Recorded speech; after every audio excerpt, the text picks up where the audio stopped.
يا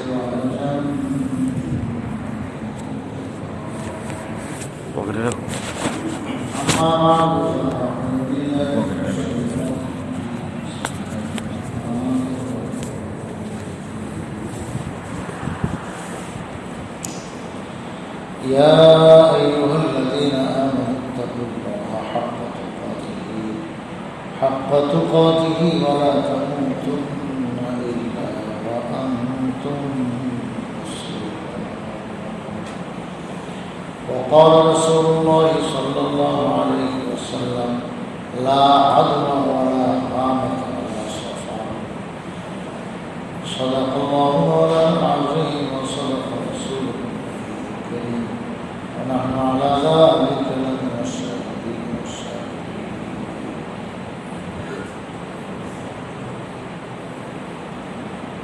والحمد لله رب العالمين. معزز محترم حاضرین، আল্লাহ রাব্বুল আলামিনের অশেষ মেহেরবানিতে জুমার নামাজ আদায়ের জন্য তার ঘরে আসার তৌফিক দান করেছেন, বলা শোনার তৌফিক দান করেছেন। দিন থেকে শুকরিয়া লাগবে, আলহামদুলিল্লাহ। একটা আমল হতো, 2 জুমা আগে হতো, বলা হয়েছিল যদি আমরা আমলটা না করে থেকে এখনো সুযোগ আছে করে যে জুমার দিনে জুর সন্ধ্যা ছিল মসজিদে ঢোকার সময় ছোট্ট করতেন 3। আমি পড়ে আপনাদের খেয়াল আছে اللهم اجعل أوجه من توجه إليه وأقرب من تقرب إليه وأفضل من سألك ورغب إليه. 3টা আবার 3বার বলেন اللهم اجعلني أوجه من توجه إليه وأفضل من وأقرب من تقرب إليه وأفضل من سألك ورغب إليه. اللهم اجعلني أوجه من توجه إليه وأقرب من تقرب إليه وأفضل من سألك ورغب إليه. اللهم اجعلني أوجه من توجه إليه وأقرب من تقرب إليه وأفضل من سألك ورغب إليه.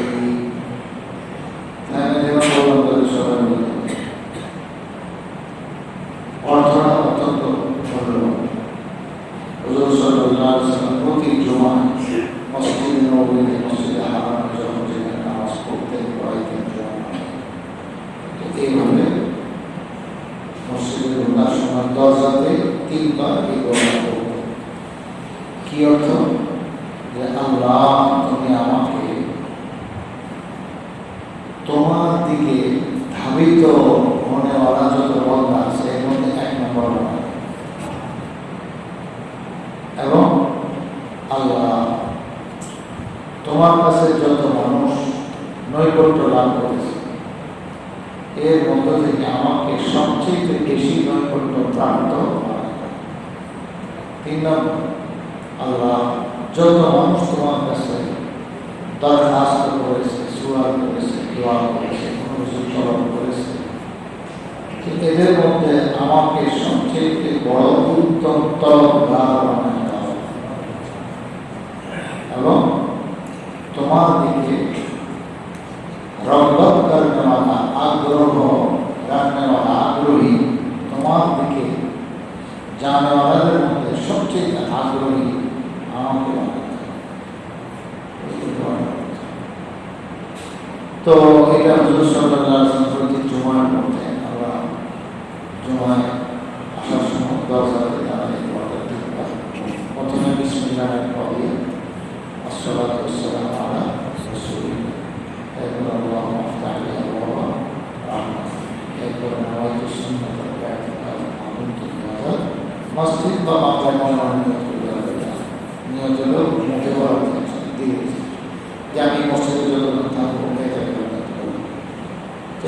কয়েকটা সুন্নতে এখানে আমল করি, এরপরে দাঁড়ায় এই দোয়াটা করে কয়বার।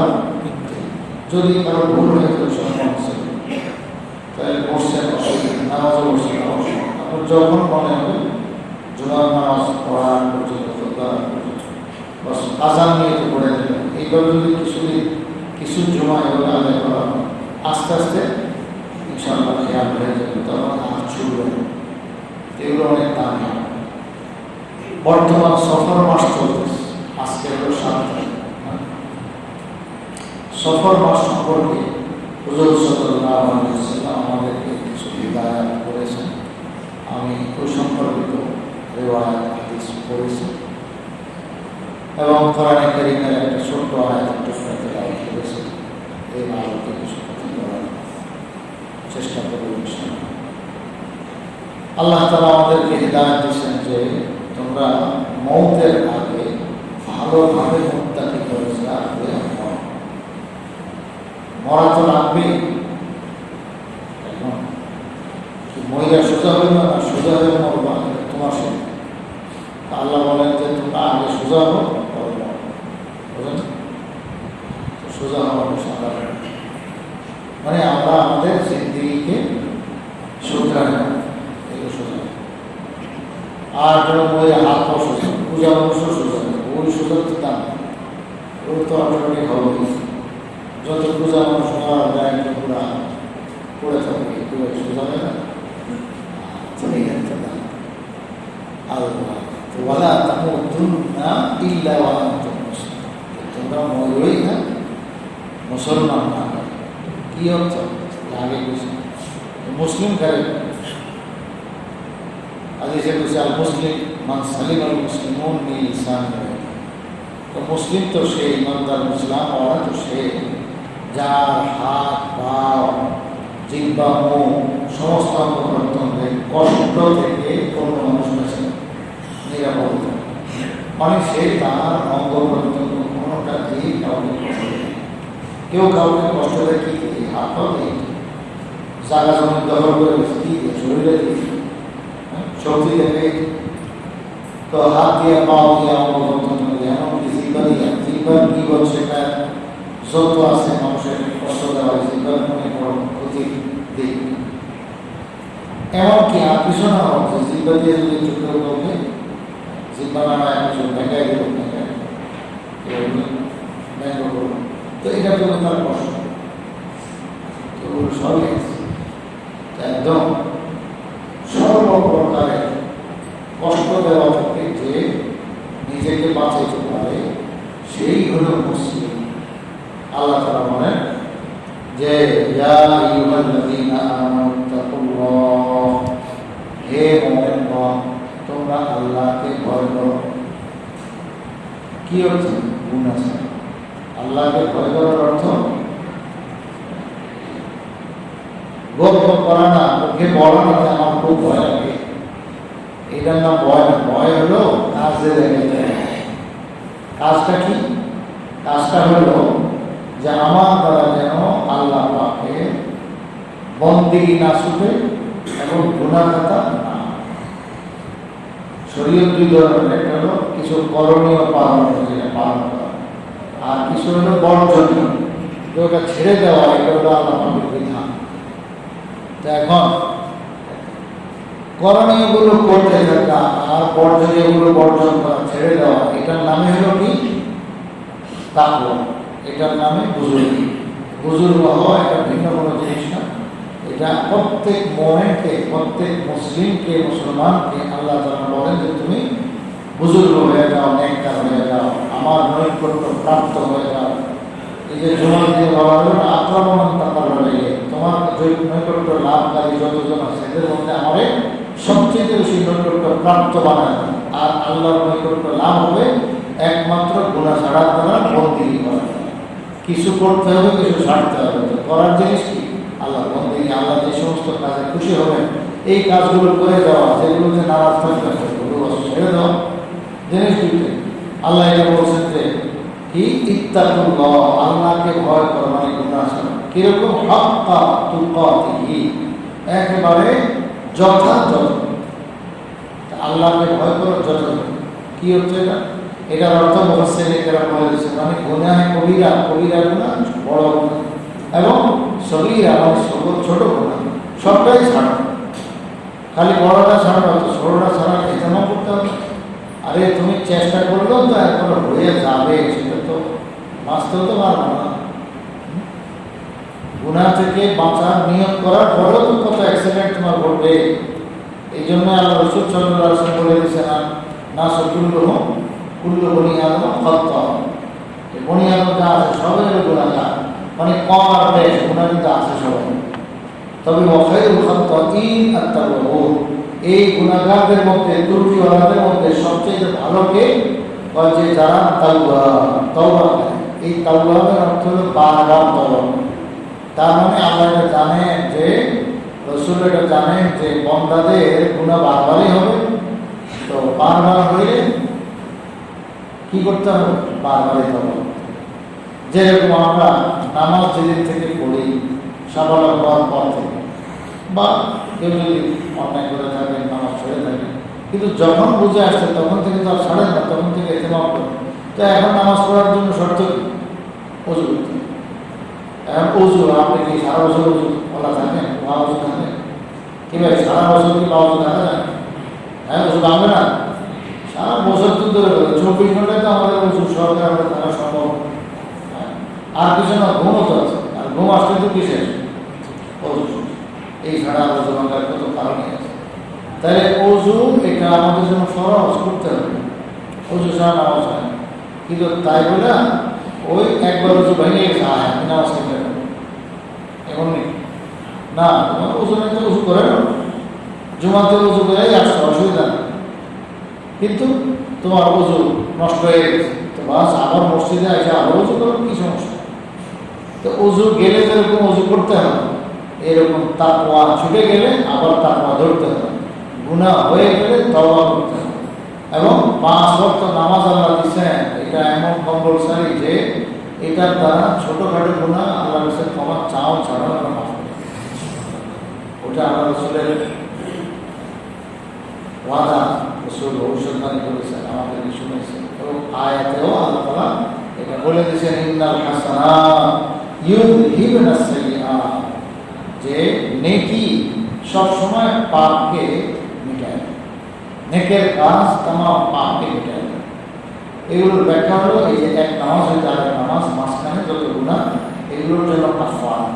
এক জুমা হইতে আরেক জুমা পর্যন্ত মাঝখানে সব এই কাফারা। এক রমজান হইতে আরেক রমজান পর্যন্ত পুরো বছরের গুনাহের কাফারা হয়ে রমজান। তাহলে আমরা এই বিগত শুক্রবারের জুমার পর থেকে আজকের এই জুমা পর্যন্ত, এখনো জুমা পড়েই যায় না, যদি গুনাহ হয়ে থাকে অবশ্যই আছে কম আর বেশ, এই সমস্ত গুনাহের জন্য আল্লাহ তাআলা ব্যবস্থা রাখছেন যে তুমি জুমা আদায় করো, তাহলে সব গুনাহ মাফ এবং সাফ।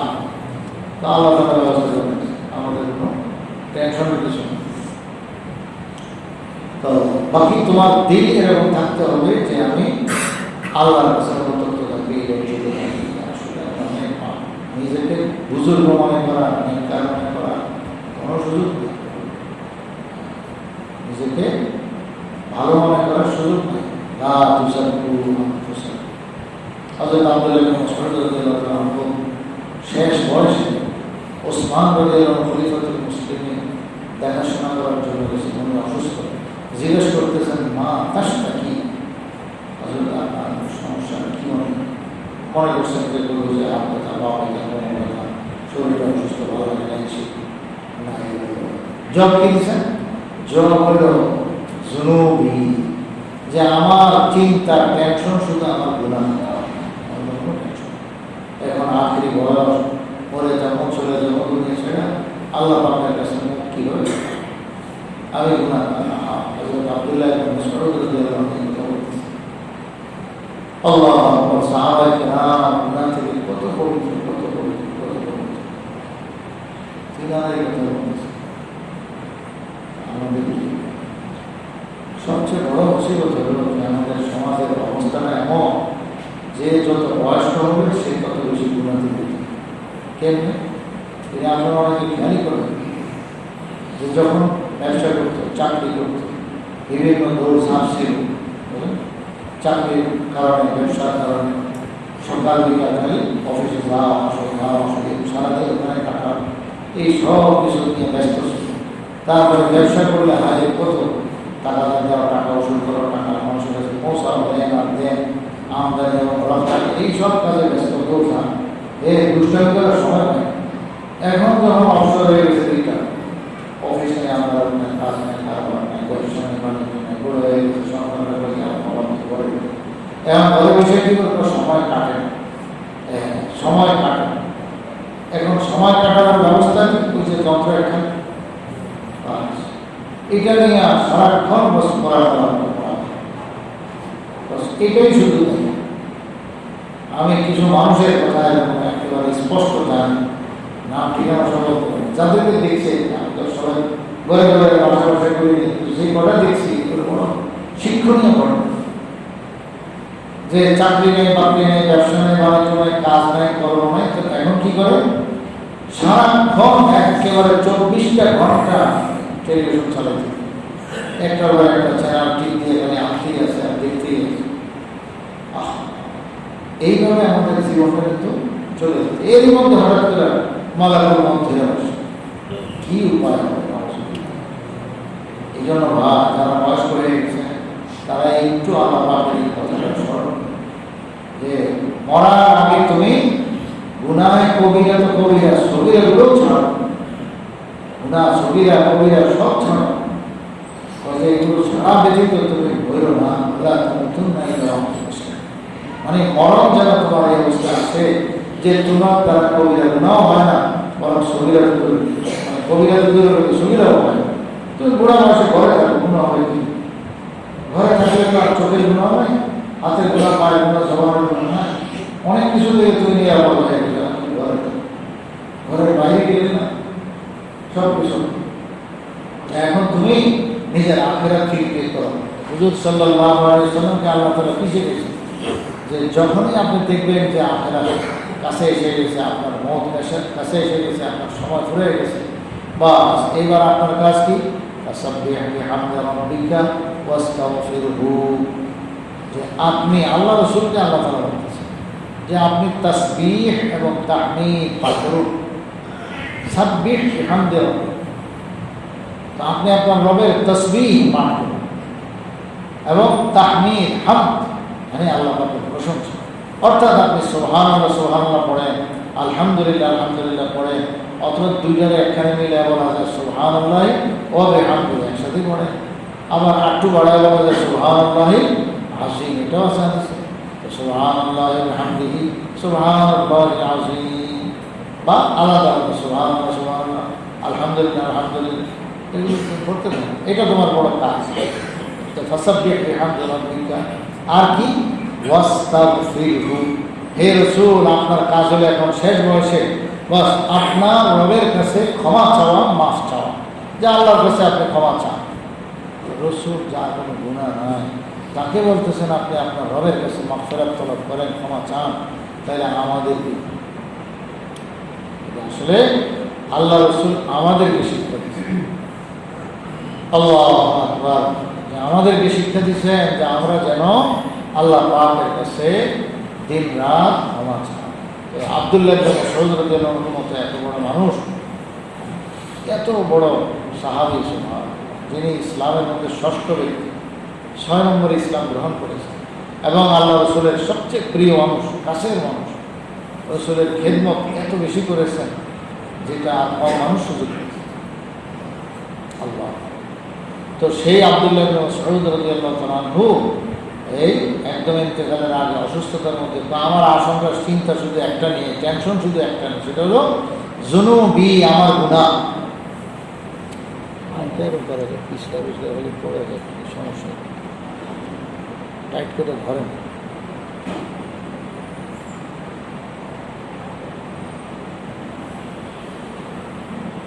গুনাহের চিন্তা হযরত আব্দুল্লাহ ইবনে মাসউদ রাদিয়াল্লাহু তাআলা, আমাদের কি করে না এই ব্যাপারে ফিকির করতে হবে। আল্লাহ, আমি যে হাদিস পড়েছি এখানে আল্লাহ রাসূল সাল্লাল্লাহু আলাইহি ওয়াসাল্লাম আমাদেরকে সফর মাস সম্পর্কে, বর্তমান যে মাস, এই মাস সম্পর্কে কথা বলেছে, সঙ্গে আরো দুইটা মাসলা বলেছে যেটা এখন বর্তমানে আলোচনা করার দরকার, যদিও আলোচনা হয়েছে আগে। সেটা হলো পুরো হাদিসটা বলতে তিনটা বাক্য আছে। আল্লাহ রাসূল সাল্লাল্লাহু আলাইহি ওয়াসাল্লাম বলেন, লা আদওয়া ওয়ালা হাওয়াতা ওয়ালা সফা। ওই যে শ্বাসে কোনো রোগ নেই, কথা কিন্তু অর্ধেক হয়েছে। আপনি আমার একটু শুনে কিছু চিন্তা করেন না, শুনতে থাকেন, কথা পুরো শুনে। শ্বাসে কোনো রোগ ওলা হাওয়া। আল্লাহ রাসূল বলেন, মানুষ যে একটা বড় ধারণা করে যে কোনো একটা মানুষ মারা গেলে তার নাকি রূপটা, আত্মাটা দুনিয়াতে আবার ফিরে আসে, এবং কিভাবে আসে আপনারা চেনেন হয়েছে। একটা মনে করি মনে করেছি, তো ওই যে পেশা বলে, পেশা পেশা চেনেন, দেখতে বড় ভয়ানক, চোখ দুইটা কি বিকট, তার সুরত যেভাবে দেখলে হঠাৎ মানুষ ভয় পেয়ে যায়, সেই পেশা। এইটার ব্যাপারে আরবের লোকেরা ধারণা রাখত যে এই যে পেশা সন্ধ্যাবেলা কিছু একটা আওয়াজ করে, প্রথম প্রথম কি কি বলে, তো এটা আসলে যে মানুষ মারা গেছে, যে বাড়িতে এসে আওয়াজ করলো, ওই মানুষটার রূপ এই পেশার মাধ্যমে আসা এখন আওয়াজ দিতেছে। এগুলো আর অনেক বিস্তারিত আছে, আমি সংক্ষেপে বলতেছি সময় না। তো এই যে ধারণা আল্লাহ রাসূল সাল্লাল্লাহু আলাইহি ওয়াসাল্লাম এটা না করে দিয়েছে, যে এই ধরনের কোনো বিষয় ইসলামে নাই। আরেকটা হলো সফর। সফর বলতে কিছু কি, আমি তিনটা কথা ব্যাখ্যা দিতেছি। এক নম্বর হলো যে বলছে শ্বাস রোগ। এটার অর্থ হলো বড় বড় যুগের লোকেরা যেটা ধারণা করে সেটা না। শ্বাস রোগ বলতে দুনিয়ায় আছে, কিন্তু ওরা যেটা ভাবতেছে সেটা না। কি অর্থ এই লোকেরা? সেটা হলো যে তারা আরবের লোকেরা মনে করতো রাসূলের যুগের আগের থেকেই, নবুয়তের আগের থেকেই, জাহিলির জমানার লোক, বড় বড় যুগের লোকেরা মনে করতো যে কারো যদি চুলকানি হয়, এই লোকের সঙ্গে সংস্রবে যে কোনো লোক ব্যবসা করবে, কাছে আসবে সংস্রবে, বস তার অবশ্যই কি হবে, ওই চুলকানি। এরকম ভাবে যে কোনো ধরনের রোগ, কুষ্ঠ রোগ আছে, এরকম ভাবে মহামারী রোগ যেটা ব্যাপক আকার ধারণ করে, চাহিদা কলেরা ডায়রিয়ার মাধ্যমে হোক, আর জল বসন্ত, গোটাকাটি বিভিন্ন রকমের ছোড়া এই বিপদ আর কি মানুষের জন্য, যে কোনো সুরতে হোক, ওই রকম রোগী আর অসুস্থর কাছে গেলেই সে অসুস্থ হয়ে যাবে। এই যে আকীদা, এটা আল্লাহ রাসূল সাল্লাল্লাহু আলাইহি ওয়াসাল্লাম নিষেধ করেছে, খবরদার, এটা গলত। এই ধারণা করা যাবে না। আসলে রোগীর কাছে গেলে রোগ হওয়া এটা আল্লাহর ক্ষমতা। রোগীর কাছে গেলেই যদি খালি রোগী হয়ে যাওয়া লাগতো, তাহলে তো দুনিয়াতে মানুষ বাঁচত। বুঝলেন? এই যে এখন যে রোগ চলতেছে, যেটা শ্বাস রোগ, সারা বিশ্বের ডাক্তাররা বলে, শরীয়ত তো এটা না করে। শরীয়ত কি বলছে? যে তুমি এই বিশ্বাস ভিতরে রাখো না যে তারে করোনা রোগে পাইছে, আমি যদি তার কাছেও বেরিয়ে তো গেলাম শেষ, আমি শেষ, আমার ধরব না। হাজার না লাখ না কোটি কোটি মানুষ এই 6-7 মাসে অতিবাহিত হয়ে গেছে পুরো বিশ্বে, যারা এখনো বাঁচে আছে, অথচ তার ডাইনের রোগী, বামের রোগী, তার ঘরের রোগী, তার স্ত্রীর রোগী, তার স্বামীর রোগী, কেউ আসেন ভাই বারাদার রোগী, তো সেবা শুশ্রূষা করছেন, তাই বলে কি সব রোগী হয়ে গেছে? এই তো আল্লাহ তাআলা দেখাই দিয়েছে। তাহলে রোগীর কাছে গেলেই রোগী হয়ে যাবে, বিষয়টা এমন না। এরকম আকীদা রাখা জায়েজ নাই। এটা হলো কথা। এবার আল্লাহ রাসূলের বিপরীত মুখে আরো কতগুলো হাদিস শুনেন, তাহলে আরো স্পষ্ট হয়ে যাবে। হুজুর সাল্লাল্লাহু আলাইহি ওয়াসাল্লাম এক নম্বর মিসাল দিয়ে বলেছেন। এক সাহাবী বলতেছেন যে, ইয়া রাসূলুল্লাহ, আমরা দেখি অসুস্থ ওট গায়ের মধ্যে চুলকানি, গোটাকাটি কিছু উঠছে ওঠের গায়ে, এটা যদি এরকম সুস্থগুলোর মাঝে ঢুকে পড়ে ওগুলোর সঙ্গে ঘষাঘষি করাঘষি গায়ে লাগাও লাগে, তাহলে ভালোগুলো তো অসুস্থ হয়ে যায়। তাই ইয়া রাসূলুল্লাহ আপনি বলেন যে নাই, সোয়াশরব নেই যে আছে। হুজুর সাল্লাল্লাহু আলাইহি ওয়াসাল্লাম বলেন না, সমান আজরা বাদা। তুমি একটা জিনিস চিন্তা করো, যেই ওটটা এখানে আসার কারণে ভালো ওটগুলো অসুস্থ হয়ে গেছে, তাহলে যেই ওটটা প্রথম অসুস্থ হয়েছে তাকে অসুস্থ কে বলবে? তার রোগটা কোন সোয়াসে থেকে লাগে এটা বল, বুঝলেন? কাজে ওই ওটটার রোগ এটা আল্লাহ তাআলা দিচ্ছেন না। তাইলে এই একটা অসুস্থ ওট এবং 10টা ওটের লগে ওঠা বসা করার কারণে, গায়ে লাগালাগির কারণে এটা কে দিতে পারে? আল্লাহ দিতে পারে।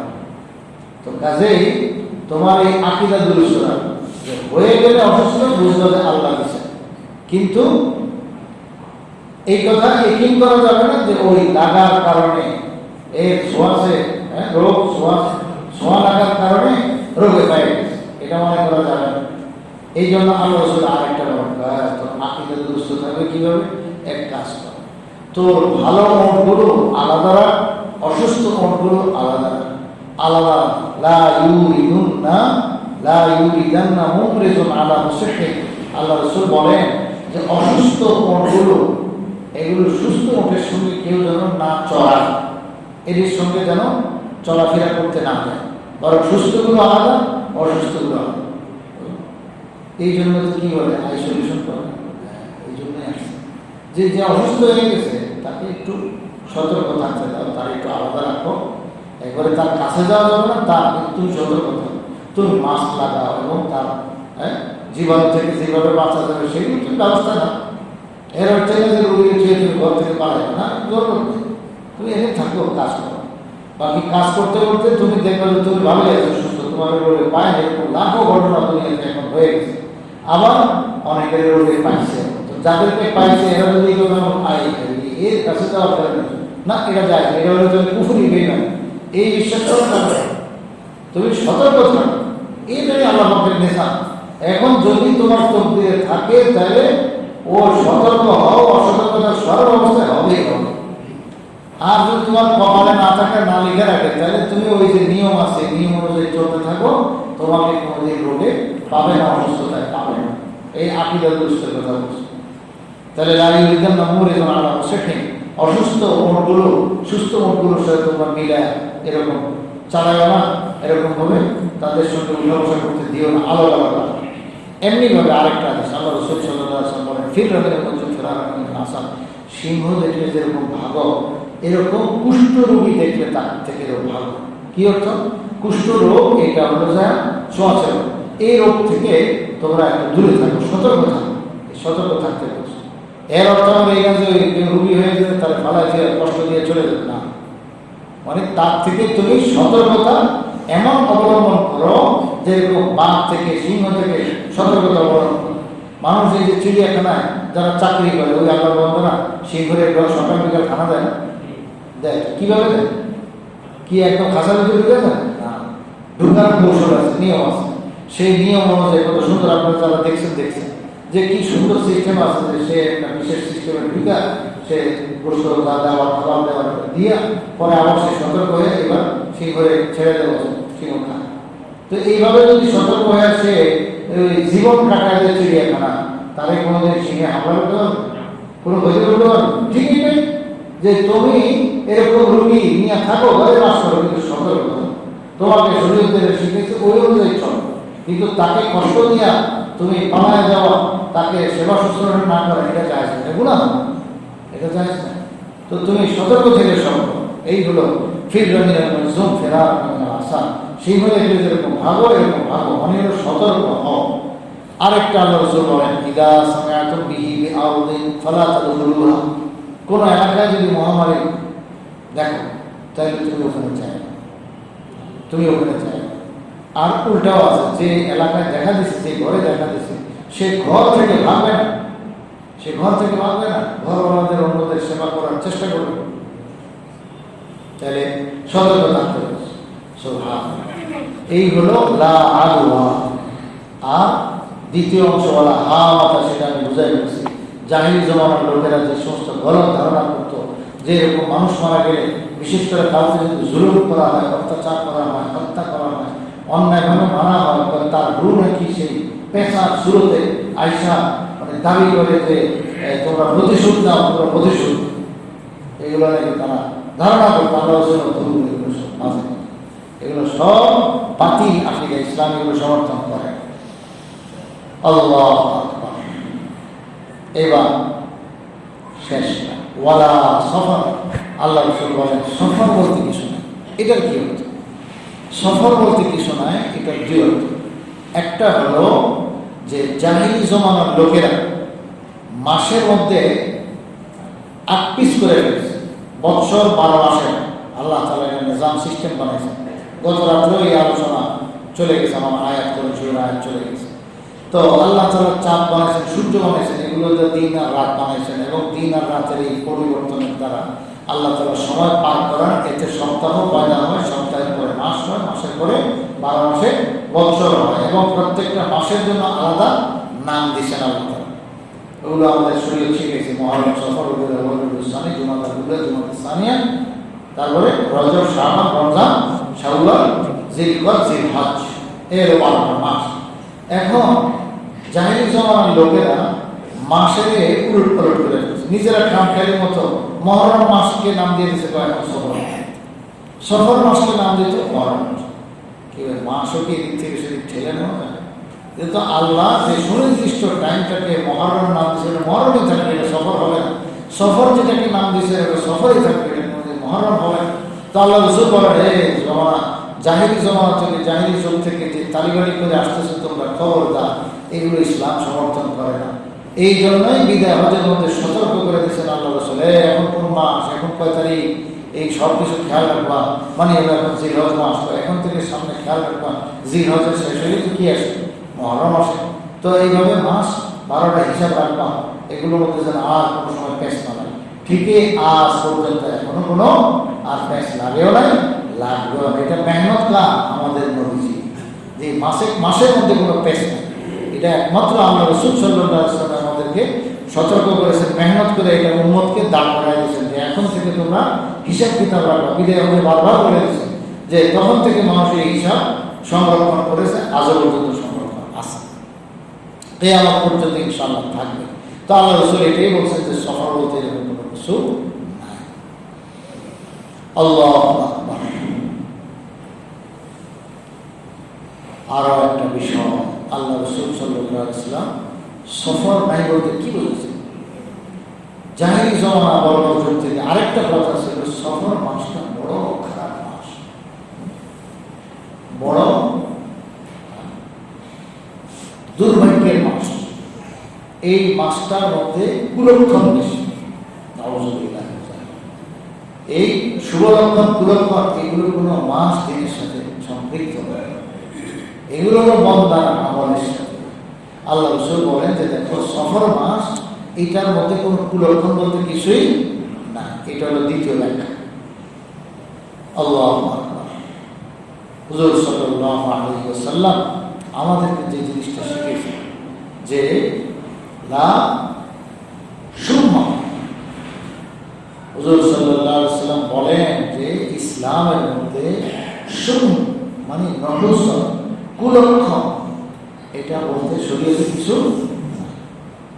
কেউ কোথাও রওনা দিছে, তো যদি একটা খালি কলস দেয়, কিসমত টাকা কলসটা যাও দেখলাম নজরে বিসমিল্লাহ করতে বাইরে, তাও খালি, হ্যাঁ গড়েতে বাইরেলাম বিসমিল্লাহ, জুতা, হ্যাঁ ছেঁড়া জুতা দেখলাম, এগুলো ঝাড়ু দেখলাম, আমার সফরটা সুবিধা হলো না। ইসলাম করে কোনো কথাই না, ফালতু এগুলো বর্বর যুদ্ধের ধ্যান ধরো, এগুলো ছাড়ো। হ্যাঁ তোমার শুভলক্ষণ কুলক্ষণ, এগুলো তোমার আমলের সুলক্ষণ কুলক্ষণ। তুমি যদি নেক আমল করো, সেটা ফলাফল তুমি আখিরাতে যেরকম ভোগ করবা, দুনিয়াতেও ভোগ করবো। আল্লাহ তোমাকে অনেক বারাকাত দেবে, আমলের দ্বারা বারাকাত আসবে। আর আসল যে কুলক্ষণ, সেটা হলো সেই বদ আমল এবং মাসিয়ত এবং গুনাহ। আমি একটা এবার শুনে আপনাদের, লা সুম্মা ইল্লাল মাআসি ওয়াদ দুনুব, আমার সামনে যে কিতাব, সেই কিতাবের লেখক হাফেজ ইবনে রাজব হাম্বলি, আজ থেকে 2700 বছর আগের মানুষ, তিনি বলতেছেন যে কুলক্ষণ একমাত্র হলো অন্যায়, জুলুম, গুনাহগাতা, এগুলোর ভিতরে। ফাইনা তুসকিতুল্লাহ, যে অন্যায় করবে, জুলুম করবে, আরেকজন করে ক্ষতি করলো, নিজে কোনো গুনাহে লিপ্ত হবে, বাস এটাই আল্লাহকে নারাজ করে। আর ফাইদা সাখিতুল্লাহ আলা আবদিহি শাকিয়া ফিদ দুনিয়া ওয়াল আখিরাহ, আল্লাহ তাআলাকে কেউ যদি নারাজ করে ফেলে, গুনাহ দ্বারা নারাজ করে, তাই তো তার দুনিয়াও বরবাদ হলো, আখিরাতও বরবাদ হলো। সে দুনিয়াতেও বদবখত, কুলক্ষণওয়ালা, আখিরাতেও সে কুলক্ষণওয়ালা, দুর্বলা হতো। তো এটা হলো অন্যায়ের সাথে সম্পৃক্ত।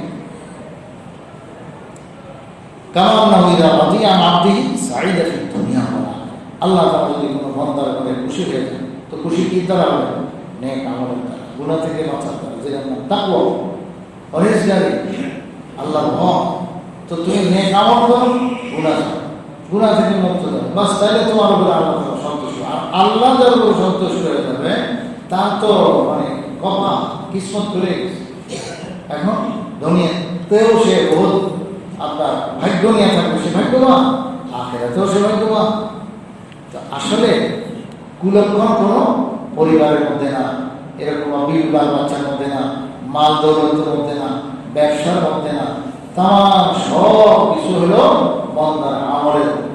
তোমার আমল খারাপ চাইলে বা সব দেবে, তোমার আমল ভালো চাইলে সবই ঠিক আছে। আল্লাহু আকবার। বাস বুজুর্গানে দিন খুব বলেছেন যে যেই ছোঁয়াচ, আল্লাহ রাসূল বলছেন ছোঁয়াচ একটা ছোঁয়াচ যেটা এই ভাইরাস জাতীয়, মহামারী জাতীয় এগুলো থেকেও আরো মারাত্মক, সেটা হলো মাআসি ওয়াল আদওয়া আল্লাতী তুহলিকু মান ক্বারাবাহা হিয়াল মাআসি। যে এমন কি জিনিস আছে যেটার কাছে গেলে মানুষের মৃত্যু আসে। আমরা মনে করি করোনা ভাইরাস এই জাতীয় কিছু। এখানে কিতাবে বলা হয়েছে, আল্লাহ রাসূলের কথার ব্যাখ্যা দিতেছেন যে আসলে তোমার ধ্বংসকারী, তোমাকে নষ্টকারী হলো গুনাহগাতা। এই গুনাহ তুমি করেই যাও, এটা তুমি খেয়াল করলে না। ও করোনা ভাইরাস থেকে তুমি ভয় পাও, এর থেকে বড় গুনাহ করে যে আসো। ভাইরাস আসলে কি হবে? বেশি থেকে বেশি তোমার মৃত্যু হয়ে গেল, দুনিয়া বরবাদ হয়ে গেল। কিন্তু যদি তোমার ঈমান থাকে, আমল থাকে, তাকওয়া থাকে, তো তুমি শাহাদাতে মৃত্যু পেয়ে গেলে তোমার মর্যাদা বৃদ্ধি হবে, এটা কোনো লস নাই। আর মাসিয়ত, নাফরমানি, করোনা ভাইরাস থেকে তুমি বেঁচে গেলা, কিন্তু তোমার খোদার নাফরমানিতে তুমি মশগুল, এক ওয়াক্ত নামাজ ঠিক মতো পড়ো না, এরকমভাবে আল্লাহর কোনো বন্দিগির মধ্যে তুমি নাই, আর মানুষের উপরে জুলুম আর গুনাহ খাতা সব কিছু নিয়ে আসো, তাইলে তোমার কি হলো? ওই করোনা ভাইরাসের পাইলে যাওয়া যায়, তার থেকে বড় ক্ষতি সমাজের উপরে পাই। তো আসল সমাজের উপরে মাসিয়ত। ফামান ক্বারাবাহা ওয়া খালাতাহা ওয়া আসাররা আলাইহা হালাকা, যে এই মাসিয়ত, অন্যায়, গুনাহগাতা, জুলুম এগুলোর কাছে যাবে, এটার সঙ্গে সে মিল্লা যাবে, জড়ায় যাবে এবং এটার উপরে মজবুত থাকবে, সে ধ্বংস হয়ে গেল। ওয়া কাযালিকা মুখাতাবাতু আহলিল মাআসি, এমনিভাবে যত গুনাহগার আছে এদের সঙ্গে যত উঠা বসা হবে তোমার, ততই ওই যে ভাইরাস চলাবে হইলে যেরকম সম্ভাবনা যে তুমিও কোন সময় আক্রান্ত হও অসতর্ক থাকলে, ঠিক এরকম তুমিও কোন সময় যে গুনাহগার হয়ে যাবা এবং খারাপ হয়ে যাবা, তোমার আখিরাত বরবাদ হবে, তুমি খেয়াল করতে পারো, অজান্তে হয়ে যাবে। ওয়ামান ইউহাসসিনুল মাআসি ওয়া ইউসাইয়িনুহা ওয়া ইয়াদউ ইলাইহা মিন শায়াতিনিল ইনসি ওয়া হুম আদারু মিন শায়াতিল জিন্নি, মানুষ শয়তান, জিন শয়তান দুইটা কিন্তু। মিনাল জিন্নাতি ওয়ান নাস, একেবারে কোরআন শরীফের শেষ আয়াত থেকে সূরা নাস, মিনাল জিন্নাতি ওয়ান নাস। কি বলছেন আল্লাহ? যে শয়তান দুই কিছু, একটা হলো মানুষ শয়তান আর একটা হলো জিন শয়তান। জিন তো হলো যেটা চোখে দেখা যায়, আর মানুষ দেখে। তো এখন জিন শয়তান আমরা মনে করি খুব ক্ষতি করে, হ্যাঁ, কিন্তু আসলে মানুষ শয়তান জিন শয়তান থেকে আরো বেশি ক্ষতি করে। এটা মানুষের জিন্দেগিকে বরবাদ করে দেয়। হয় না, সৎ সঙ্গে সর্বনাশ, অসৎ সঙ্গে সর্বনাশ। তো খারাপ লোকের সঙ্গে তুমি যদি উঠা বসা করো, বাবা তোমার কোন সময় যে আখিরাত বরবাদ করে দিবে, বেঈমান মুরতাদ বানায় ছেড়ে দিবে, তুমি কইতেও পারবে না। এই জন্য তুমি কার সঙ্গে দোস্তি করো, কার সঙ্গে উঠা বসা করো, এটা বলা যায়। এই জন্য বাস বুজুর্গ আগে তিনি বলছেন, কি বলছেন? শাইতানুল জিন তাস্তাঈযু বিল্লাহি মিন ফায়ানসারিফু, জিন শয়তান থেকে তুমি যদি আল্লাহর কাছে পানা চাও, আউযু বিল্লাহি মিনাশ শাইতানির রাজিম, বাস বলার সাথে সাথে শয়তানের তামাম সব কর্মকাণ্ড থেকে তুমি বেঁচে যাবে। কিন্তু ওয়া শাইতানুল ইনসি লা ইয়াবরাহু হাত্তা ইউকিআকা ফি মাসিয়াতি, মানুষ নামক যে শয়তান আছে, মানুষ, এই মানুষ শয়তান সে তোমার লগে লগে থাকবে, তোমার বিভিন্ন সময় বিভিন্ন খারাপ কথা বলবে, যে এটা করো সেটা করো, গুনার পরামর্শ দেবে, পরে দেখা যাবে তার সঙ্গে থাইকা তুমি একবারে গুনাতে লিপ্ত হয়ে গেছো এবং জিন্দেগি বরবাদ হয়ে গেছে। আল্লাহ রাসূল বলেন, লা তাসহাবিল্লা মুমিনা ওয়ালা ইয়াকুল তুআফা ইল্লা তাকিয়্যুন, দেখো তুমি ইমানদার ছাড়া, ভালো মানুষ ছাড়া কারোর সঙ্গে সাহচর্যে যাইও না। আর একটা হলো যে তোমার খানা দানা পরেজগার লোক ব্যতীত কেউ যেন খাইতে না পারে, পরেজগার মুত্তাকির পেটেই যেন তোমার টাকা পয়সা ধন দৌলত এটা যেন তার পেটে দেবে। মানে তোমার পক্ষ থেকে তামাম খানা দানা, ফল ফলাদি, মাছ তরকারি, তোমার ডাল ভাত, এগুলো যেন কার পেটে যায়? ভালো মানুষের পেটে যায়। তার ভালো মানুষকে তুমি দাওয়াত দিয়ে খাও, ভালো মানুষকে তুমি হাদিয়া দাও, তাইলে তোমার টাকাটা জায়গা মতন খরচ হবে। তো লা ইয়াকুল তুআমাকা ইল্লা তাকিয়্যুন, মুত্তাকি পরেজগার লোক ছাড়া যেন তোমার খানা কেউ না খাইতে পারে। ফাল আসি মাশকুরুন আলা নাফসিহি ওয়া আলা গায়রিহি, যে গুনাহগার সে হলো আসল বদভক্ত এবং কুলক্ষণওয়ালা, নিজের জন্য ও অপরের জন্য, সমাজের জন্য সে হলো আসল খারাপ। যে গুনাহগার সে নিরাপদ নয় আল্লাহর আযাব থেকে, যে কোনো মুহূর্তে তাকে আযাবে ধরবে, আর তার সঙ্গে যদি কেউ খাতির রাখে তো সে শুধু তারেও পাইবে।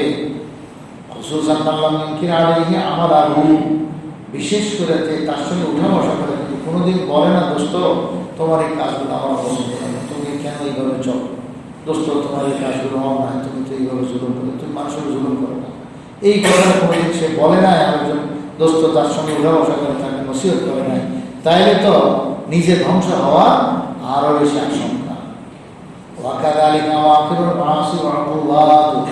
এমনি ভাবে গুনাহের স্থান, এটার থেকেও বাঁচা চায়, গুনাহের স্থান, গুনাহের জায়গা থেকে দূরে থাকা চাই।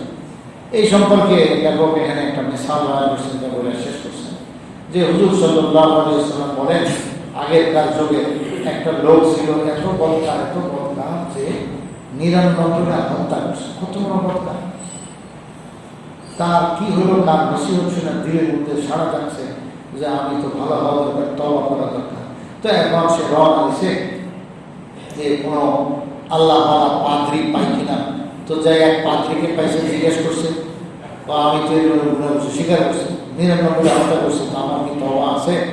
তো হে অবাকে ভাই, 99টা হত্যা করছো, তোমার আবার তওবা? ভুল মাত্র করছে, ভুল। তো এটা বলার সাথে সাথে সে তরবারি ভাই করে এই পাদ্রীকে এক করে 2 টুকরা করে দিয়েছে। তারা 99টা হত্যা করে তার অভ্যাস, তার কাছে ইজি হত্যা করে যা 100 করে। তো 100টা হত্যা করে আল্লাহ রাসূল বলেন সে আরো পেরেছেন। কি হল? মানে আসলে মানুষ যত গুণাকারী হোক, এক সময় যদি আল্লাহ তৌফিক দেয়, তার মাঝে মাঝে রাত্রেবেলা হয় না, একা একা থাকে, একটু মাঝে মধ্যে অসুস্থতা লাগে, শরীর দুর্বল লাগে, তো একটু আল্লাহর দিকে ধাবিত তো হয় যে আল্লাহ আমি আসলে অনেক গুণাকার, আল্লাহ তুমি আমার মাফ করে দেন, আল্লাহ তুমি আমার হেদায়েত দেন। মানুষ তলব করে, তো ওরকম কোন সমাজের দোয়া তার কবুল হয়ে গেছে, ওই জন্যই সে তার ভিতরে স্ত্রী আল্লাহ লাগাই দিয়েছেন যে এখন খালি ভালো মানুষ খুঁজতেছে, নেককার মানুষ আল্লাহ খুঁজতেছে। তো খুঁজতে খুঁজতে সংবাদ পাই, ও গ্রামে একজন বড় নেককার বুজুর্গ আছেন, তার কাছে গেলে তওবা করা যাবে, ভালো হবে। রওনা দিয়েছেন, পথিমধ্যে মারা করবো, ওই বুজুর্গ বাড়ি পর্যন্ত যাওয়ার সুযোগ নেই, এখানে তার মত হয়ে গেছে। এখন বারবার করে 2 গ্রুপ ফেরেশতা এসে গেছে। এক গ্রুপ হলো সে তওবা করার জন্য রওনা দিয়েছে, নিয়তটা তো তার ভালো ছিল, কাজে রহমতের ফেরেশতা এসে গেছে, চলো তার সম্মান এবং সাথে জানাতে নিয়ে যাবে।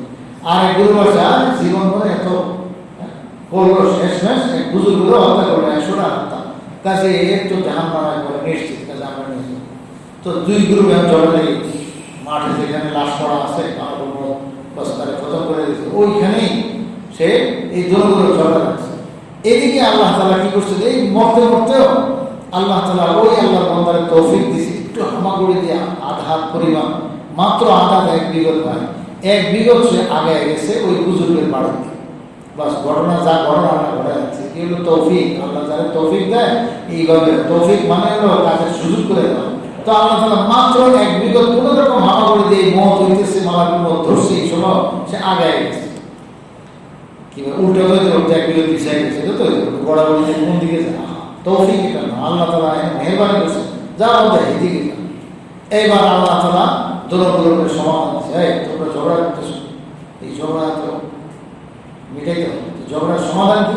আল্লাহ তাআলা বলে দিচ্ছে, হ্যাঁ শোনো, এখানে মাপো, এই লাশ হইতে ওই আল্লাহ বলা বুজুর্গের বাড়ি কত দূরে, আর পিছন যে গুনাহের এলাকা, ওই যে এরিয়া দেখছেন, এটাই হলো আসলে দৃশ্য। যেই এলাকায় সে গুনাহ করছে, যেই জায়গায় গুনাহ করছে, ওই জায়গা থেকেও দূরে থাকা, আলোক থাকা জরুরি। আল্লাহ রাসূল বলেন, যে জায়গায় খোদার গজব নাযিল হয়েছে ওই জায়গাতে হাঁটতে হইলেও আমার কাছে মাফ চাইতে যেতে যাও, অন্তত কান্না না আসলেও কান্নার ভান ধরো, যাতে আল্লাহ তোমাকে গজব না দেন। তো এখন এই জায়গা ছাড়তে হবে। তো আল্লাহ তাআলা বলছেন মাপতে, এখন তারা মাপা শুরু করছে, একটা ফিতা ইঞ্চি সব কিছু দিয়ে মাপসে করে দেখে যে মাত্র 1 বিঘত, পুরা তোমরা সমান, তবে ওই বুজুর্গের বাড়ির থেকে মাত্র 1 বিঘত জায়গা বেশি। তো এই অল্প একটু বেশি। আল্লাহ তাআলা আমি তো বিচার করে গেছি, কোন দিকে বেশি রাখবো হিসাবে বিচার করে। তো এখন বাস রহমতের ফেরেশতারা বুঝায়, বাস আমরাই ভাবে গেছি, আমরা নিয়ে আসা, তো বাস নিয়ে গেছে। তো এখানে বোঝানো হয়েছে, আল্লাহ রাসূল এটাই বুঝাইছেন, ওই আল মুহাজির মান হাজারা মা আল্লাহু আনহু। দেখো, মুহাজির হিজরতকারী তাকেই বলে যে আল্লাহ তাআলার নিষেধকৃত জিনিস ছেড়ে দেয়। তাইলে আল্লাহ পাকের নিষেধকৃত যত গুনাহ খাতা আছে, এগুলো যদি তুমি ছাড়ো, এগুলো থেকে আবার হও, গুনাহ যে জায়গায় হয় ওই জায়গায় তুমি যাইবে না, তার থেকে দূরে থাকো, বাস তাইলে আল্লাহ তাআলা তোমাকে মাফ করবেন। এটাই ইনশাআল্লাহ আশা করতে হবে। আল্লাহ তাআলা আমাদের সকলকে বুঝার